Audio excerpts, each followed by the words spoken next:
So, ayun na nga guys, nandito tayo sa Corniche, Abu Dhabi. So, napakaraming tao dito guys kasi naghihintay po sila ng 2024. So, December 31 ngayon. So, 8 minutes na lang guys. Dito sa UAE is mag-New Year na. So, meron ditong fireworks show.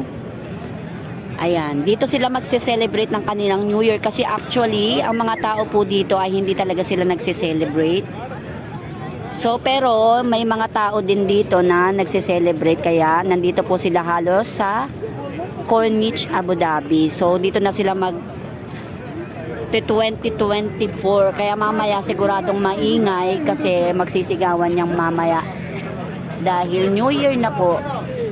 So, update ko na lang kayo mamaya guys kung ano yung fireworks show dito sa Abu Dhabi. So, Happy New Year! Welcome 2024!